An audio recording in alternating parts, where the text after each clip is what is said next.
दोस्तों, मैं हूं सौरभ दास अधिकारी और आज बनाते हैं इंग्लिश मफिन। मफिन सोच के आपको केक की याद आती होगी। इंडिया में बेकरी शॉप में मिलता है, होटल्स में ब्रेकफास्ट बफे में मिलता है। बट हम आज जो बनाएंगे वो एक टाइप का ब्रेड है। ये ब्रेड का इन्वेंशन न्यूयॉर्क सिटी में हुआ था, बोला जाता है 1800s में।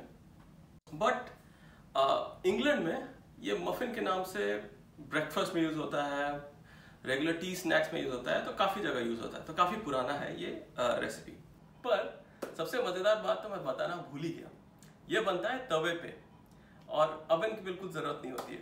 तो देखते हैं इंग्रेडिएंट्स।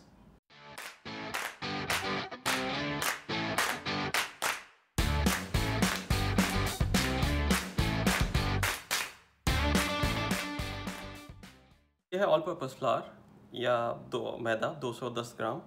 यह है ब्रेड फ्लावर 210 ग्राम। यह है ईस्ट 8 ग्राम। ये चीनी 20 ग्राम। ये नमक 8 ग्राम। ये मेल्टेड बटर है 30 ग्राम। और ये रूम टेम्परेचर मिल्क है 300 ग्राम। तो चलिए सबको मिक्स करते हैं।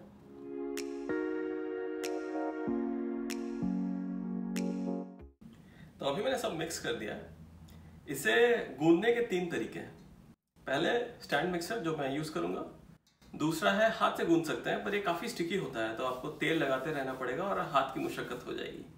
और तीसरा है आप इसको फ्रिज में एक बार मिक्स करके फ्रिज में रख दीजिए। 24 घंटे के बाद इसमें ग्लूटेन डेवलप हो जाता है तो वो ऑटोमेटिक गूंदने का काम करता है। तो चलिए मैं अभी गूंदना चालू करता हूँ स्टैंड मिक्सर।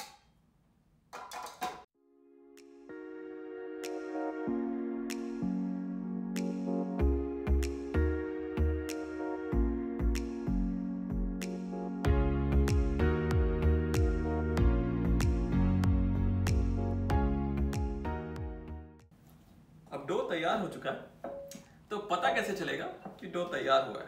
तो चलिए मैं दिखाता हूं। तो ऐसे डो को खींचिए और खींचते जाइए, एक फिल्म बनेगा, पतला सा फिल्म। देखिए लाइट आर पार हो रही है बिना फटे। इसे बोलते हैं विंडो पेन टेस्ट, जिससे पता चलता है कि डो तैयार हो गया है। तो अभी मैं इस डो को कवर करके करीब 1 घंटा रखूंगा। ये डो डबल साइज में डबल हो जाना चाहिए। अभी 40 मिनट हो चुके हैं, तो देखते हैं क्या बना है। तो देखिए मेरा डो डबल हो चुका है, 1 घंटे से पहले हो गया। अगर ये शेप नहीं आया है तो इसको और 10-15 मिनट साइड में रख दीजिएगा। तो अभी इस डो को हम पंच करेंगे। उसके बाद मैं इसको एक क्लीन सरफेस पे निकाल रहा हूँ।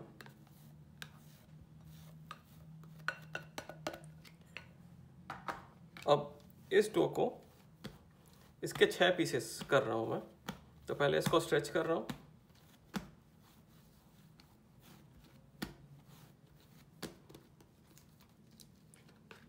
फिर 6 इक्वल पीसेस कर रहा हूं। मैं एक पीस को एक गोल शेप दे रहा हूं और उस शेप के लिए ये वाले मोशन कर रहा हूं, जिससे इस शेप आता है और इससे इसका सरफेस चिकना हो जाता है और इसके सीम्स बन जाते हैं।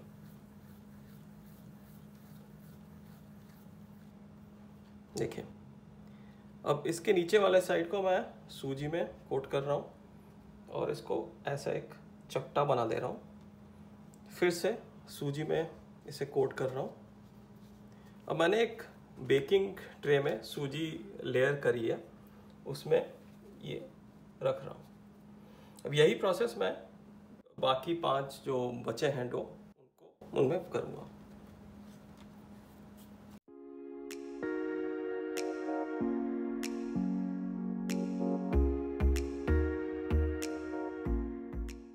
बेकिंग ट्रे को कवर कर रहा हूँ मैं प्लास्टिक फिल्म से। लूज ही रखिएगा, जगह होनी चाहिए इन डो को फूलने के लिए, डबल हो जाएंगे साइज में। तो इनको 30 मिनट के लिए मैं रख रहा हूँ कोई वार्म जगह पे। अब 40 मिनट हो चुके हैं, 10 मिनट ज़्यादा लगे तो डो बॉल्स जो हैं वो काफ़ी बड़े और फूले हुए हैं। इसको ज़्यादा टाइम रखिएगा तो ये डिफ्लेट हो जाते हैं, तो आप टाइम थोड़ा एडजस्ट करिएगा। अभी हम इसको तवे में सेकते हैं और बनाते हैं इंग्लिश मफिन। ये मैंने स्किलेट लिया है, लो हीट में रखा है गर्म करने के लिए, और ऑयल डालने की ज़रूरत नहीं है। अभी ध्यान से 2 बॉल्स निकालूंगा, और ध्यान से निकालिएगा नहीं तो सारा हवा निकल जाएगा। और इसको जिसका टॉप सरफेस है उसको पलट के रख दीजिएगा। और यही प्रोसेस मैं बाकी सारे 5 जो बचे हैं डो उनमें करता हूँ।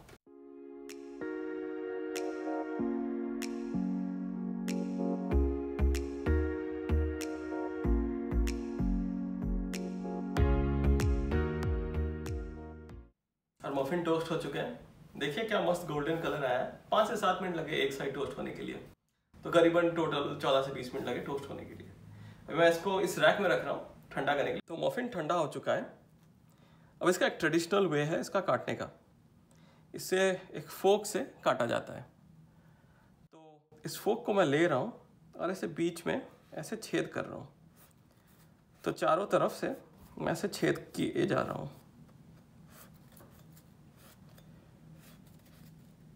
उसके बाद ये ऊपर का जो भाग है और नीचे का भाग मैं थोड़ा देखूंगा कि लूज हुआ है कि नहीं तो और थोड़ा छेद करूंगा। तो ये लूज हो चुका है और ये मफिन तैयार है। तो ये जो देख रहे हैं ये उभरे हुए सेक्शंस हैं, इनको बोलते हैं नुक्स एंड क्रेनीज।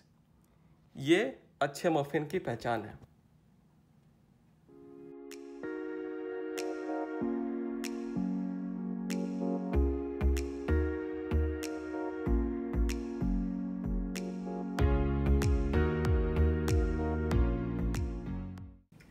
तो ये थी हमारी रेसिपी इंग्लिश मफिन की। इसे सिंपल जैम के साथ भी खा सकते हैं जैसे इंग्लैंड में खाते हैं, या कॉम्प्लेक्स डिश बनाइए जैसे एग बेनेडिक्ट हो गया, या सैंडविच में यूज कीजिए ब्रेड की तरह। तो बनाइए और बताइए कैसा लगा आपको कमेंट सेक्शन में।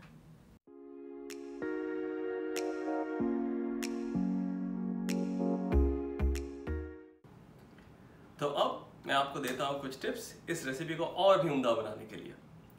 पहला टिप है, इस रेसिपी को जो डबल होने के लिए टाइम लगता है उसको आप कम कर सकते हैं एक कंट्रोल्ड टेम्परेचर में रख के, 24 डिग्री में रख के। तो मैं ओवन यूज़ करता हूँ, आप राइस कुकर में अगर टेम्परेचर कंट्रोल हो या इंस्टापॉट में भी रख सकते हैं। दूसरा टिप है कि जब आप टोस्ट कर रहे हैं पता कैसे चले कि अंदर से पक गया है, तो अंदर का टेम्परेचर 98 डिग्री सेंटीग्रेड होना चाहिए। तो मैं एक थर्मोमीटर यूज़ करता हूँ और चेक करता हूँ क्या टेम्परेचर है। और तीसरा टिप है, इस ब्रेड में काफ़ी खट्टापन आ सकता है और काफ़ी लोगों को वो स्वाद पसंद है। तो खट्टापन लाने के लिए आपको प्रूफिंग टाइम जो है उसको लंबा रखना पड़ता है। तो मैं अभी 8 ग्राम ईस्ट यूज़ कर रहा हूँ जो 1 घंटे में प्रूफ कर देता है। अगर आप 1 ग्राम ईस्ट यूज़ करें, रेफ्रिजरेटर में रख दें डो बना के, 12 से 14 घंटे के अंदर वो एकदम खट्टापन आ जाता है डो में, और काफ़ी लोगों को बहुत पसंद है। सो होपफुली ये टिप्स आपको काम आए।